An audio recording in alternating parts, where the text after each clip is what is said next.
Buen día. El día de hoy nosotros vamos a hablar acerca de imágenes en colitis ulcerativa.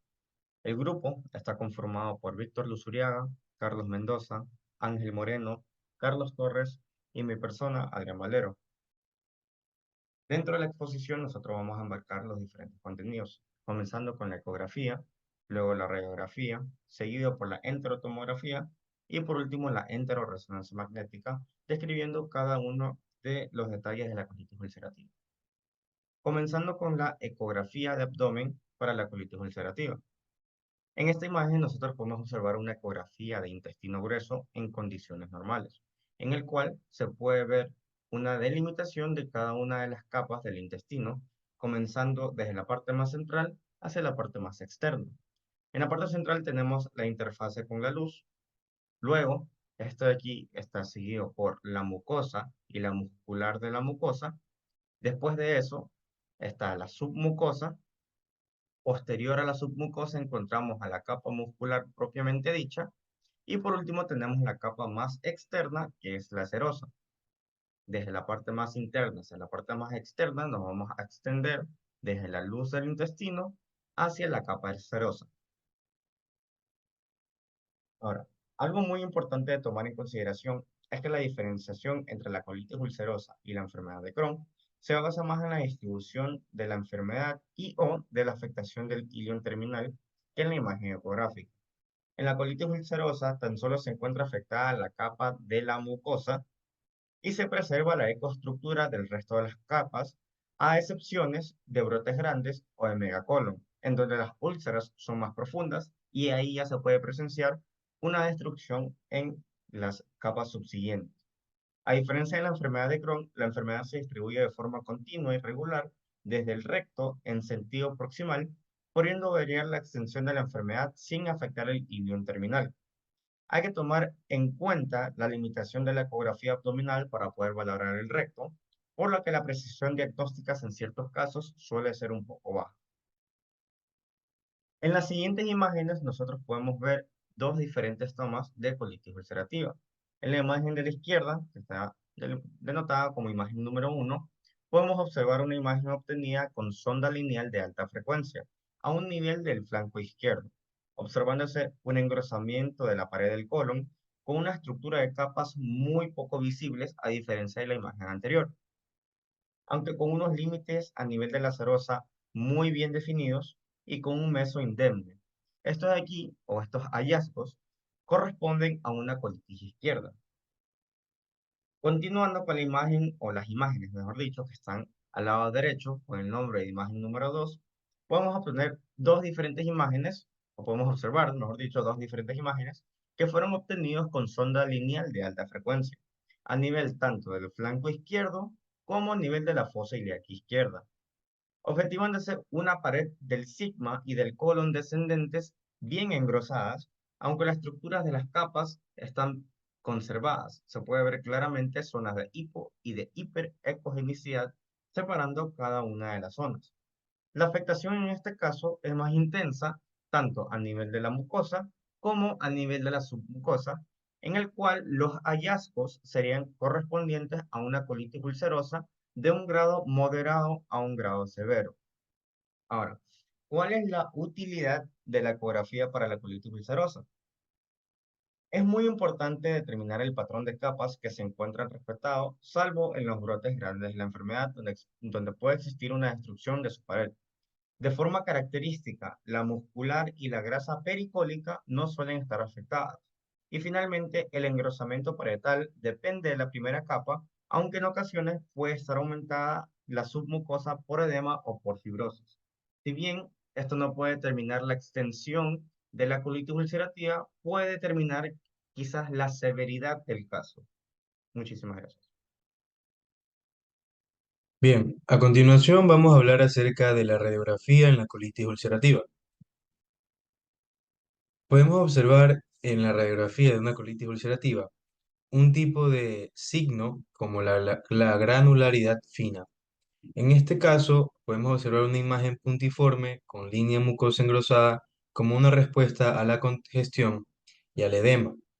Esto vendría a significar un estadio preulceroso. Es un patrón que indica enfermedad activa y única en las formas tempranas o asociado también a otros cambios en las formas crónicas. Tenemos ahora lo que es la granularidad gruesa.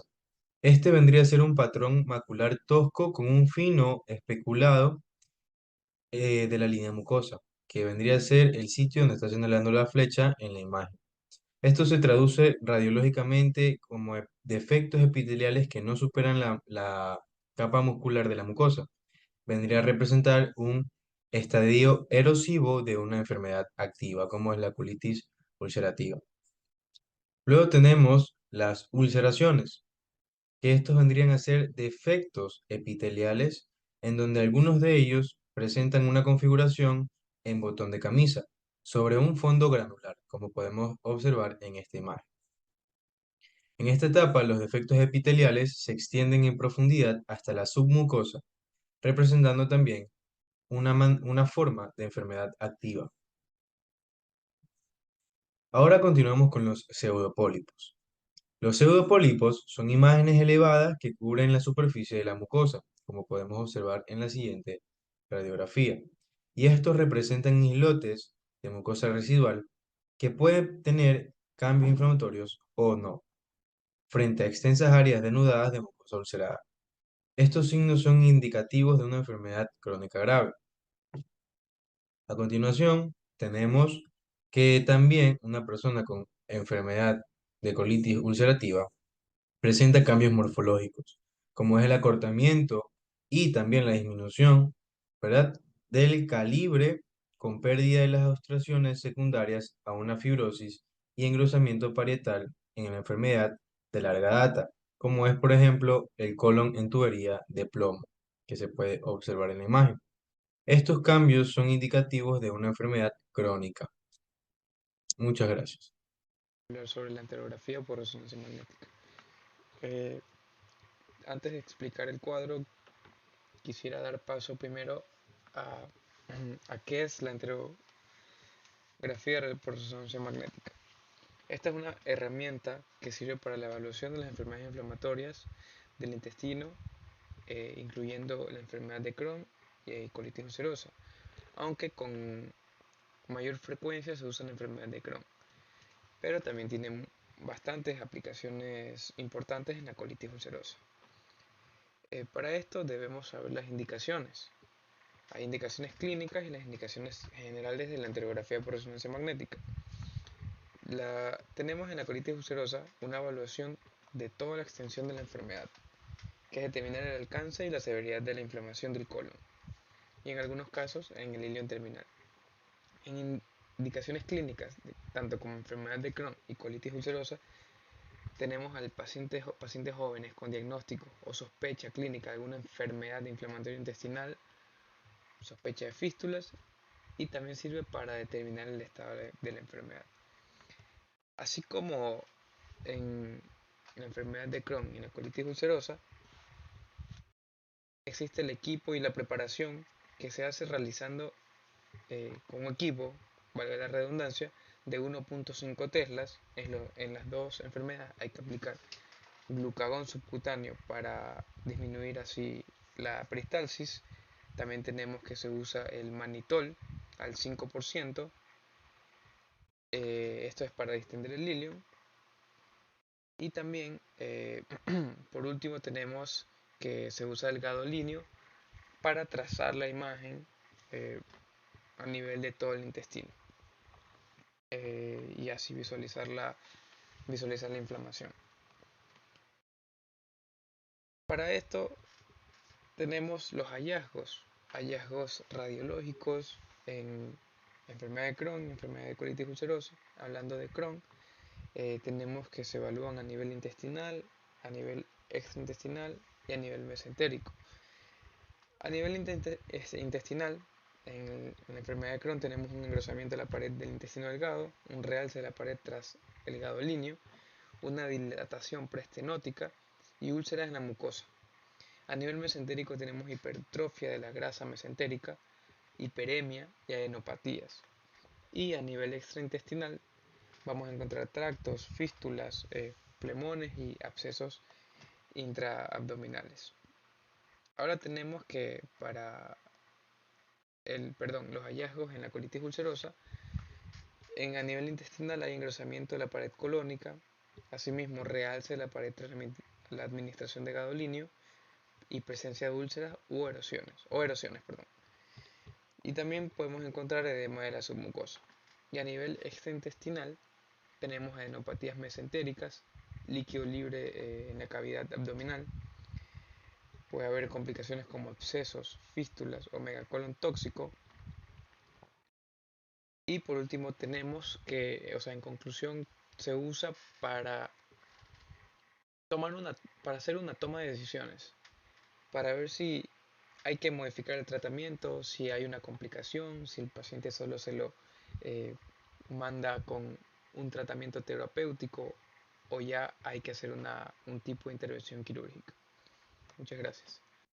Continuando con el tema de la enterografía por tomografía computarizada y resonancia magnética, el tema de cuál se va a escoger depende mucho de ciertos factores. Pues como tal, hay que entrar en razón de que son modalidades de primera elección, tanto en la evaluación y seguimiento de los pacientes con sospecha o diagnóstico de una enfermedad inflamatoria intestinal. Estas técnicas de imagen son útiles para determinar localización, extensión, actividad y un grado de compromiso. Entre las ventajas reportadas, la primera es que es un método muy rápido, de bajo costo y con alta resolución espacial, pero debido a su exposición a la radiación, no se considera el método de elección en pacientes jóvenes o en aquellos con enfermedad crónica que requieren seguimiento seriado con imágenes. Por el contrario, en casos de enfermedad aguda, la enterografía por tomografía computarizada es útil para identificar complicaciones como la perforación o la obstrucción intestinal. En cuanto a la enterografía por resonancia magnética, es un estudio de elección en pacientes con alergia al medio de contraste iodado. Además, se ha determinado especialmente que puede llegar a ser útil para identificar fístulas entéricas y determinar el grado de actividad inflamatoria de la enfermedad. Doctor, compañeros, para finalizar la exposición, pues tenemos la enterografía por resonancia magnética. Entonces, bueno, antes de hablar de las patologías como tal, algo muy importante es el hecho de cómo se realiza la técnica para este tipo de estudio de imagen. Al paciente pues hay que tenerlo en un ayuno de 8 horas más o menos. La ingesta pues obviamente el medio de contraste intestinal y también no olvidar pues que se menciona o se recomienda la dosis de antiespasmódico aproximadamente sería unas 2 horas antes del examen. Ya, entonces hablando de las dos patologías que vamos a encontrar en estos pacientes, primero pues la enfermedad de Crohn. Entonces, bueno, ¿en qué consiste como tal esta imagen? Va a ser de un paciente de 47 años de edad, en donde vamos a observar en las flechas que señalan en estas dos imágenes, va a ser que este paciente presenta un engrosamiento transmural, también va a ser los bordes, como podemos observar, van a estar irregulares, y también va a haber una discontinuidad de estas paredes del ilio. Yeah. En la enfermedad de Crohn, ya como tal, los hallazgos, pero ya hablando un poco más de la enfermedad aguda, hay ciertos puntos claves que hay que tener en cuenta. El primero, pues, es que estos pacientes van a tener un engrosamiento de la pared, en este caso va a ser mayor a 3 milímetros. Asimismo, van a presentar la mayoría de hiperemia mural y también de la mucosa. Otro punto también que pueden tener los pacientes va a ser la ulceración transmural. Asimismo, también que se generen lo que son fístulas, formación de fístulas. Y también, pues, no hay que olvidar la ingurgitación vascular o bien los ganglios que se pueden inflamar. En este caso sería una inflamación de ganglios mesentéricos. Entonces, bueno, recapitulando con la imagen que está presente en este momento, consiste pues en un paciente de 42 años de edad. En este caso, que vamos a observar, en la imagen A va a estar el engrosamiento de lo que es la pared, como se observa en la flecha. En la imagen B, que vamos a observar en cambio, ya va a ser el edema mural propio de esta patología. Y por último, en la imagen C, pues que vamos a observar va a ser el realce con la administración del medio de contraste.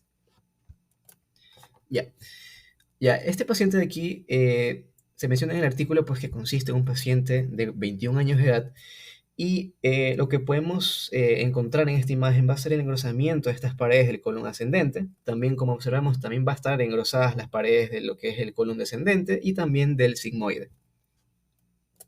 Ya. Esta otra imagen también consiste en un estadio crónico del paciente. Asimismo, como en la imagen anterior, ambos corresponden a estadio crónico. Este, en cambio, es de otro paciente que tiene 55 años de edad, en donde qué es lo que vamos a observar va a ser, observamos lo que es la mucosa y la submucosa, que va a estar asociada con estenosis luminal, y también vamos a llegar a observar este realce tardío por los cambios fibróticos propios del paciente y de la patología. Ya. En esta otra imagen, si no nos olvidamos pues, de la fase penetrante, que también es muy clásico estos pacientes con enfermedad de Crohn. ¿Y qué es lo que vamos a observar en esta imagen? Pues va a ser que tanto en A y B van a haber colección de estas interasas que va a estar con realce de la pared, que justamente pues corresponde a lo que es un absceso. ¿Ya? Y bueno, por último, lo que es en la colitis ulcerosa, ¿qué es lo que vamos a encontrar en este tipo de pacientes? Pues como tal, la colitis ulcerosa se caracteriza porque va a haber compromiso del colon, que va a ser de forma continua. Si hablamos un poco de la inflamación, esta se va a limitar netamente a lo que es la mucosa y la submucosa, y lo que ya son las lesiones como tal, pues estas pueden llegar a comprometer hasta lo que es el ciego. En la literatura también se menciona pues, que el recto también se suele encontrar comprometido. Si hablamos de un porcentaje, sería más o menos en un 95% de los casos. ¿Y qué vamos a encontrar a este nivel? Pues va a ser estrechez luminal, va a haber también engrosamiento mural, va a haber también proliferación de la grasa perirectal, y también pues en algunos casos hay pacientes que presentan también ensanchamiento del espacio presacro durante lo que es la fase crónica netamente. Entonces, en esta imagen consiste en un paciente de 39 años de edad que presenta colitis ulcerosa, y lo que podemos nosotros darnos cuenta en esta imagen es que va a haber un engrosamiento de las paredes del colon, y pues también podemos observar pues, que va a haber compromiso ya inflamatorio agudo, como señalan en las flechas. Y bueno, ya para terminar, el artículo sugiere lo siguiente, y es cuándo escoger la enterografía por tomografía computarizada o cuándo preferir lo que es la enterografía por resonancia magnética. Entonces, el artículo lo resumió en 4 puntos claves. Como tal, para resumirlo, yo también a su vez, solo voy a mencionar los puntos, que va a ser el primero, en donde se sugiere que si son pacientes jóvenes con diagnóstico o ya con sospecha clínica de la enfermedad inflamatoria intestinal, se recomienda pues, que se utilice la enterografía por resonancia magnética. Si en cambio estamos sospechando de fístulas, también a su vez se recomienda la enterografía por resonancia magnética. Si queremos determinar el estado de la enfermedad, se sugiere también la enterografía por resonancia magnética. Y por último, si estamos hablando de adultos mayores que presenten dolor abdominal y síntomas inespecíficos, la elección va a ser la enterografía por tomografía computarizada. Esto pues obviamente es lo que se sugiere en el artículo, no es algo que está propio en la literatura, pero bueno, es lo que mi grupo encontró propio de la página donde nos recomendaba este artículo. Y bueno, eso es todo, muchas gracias.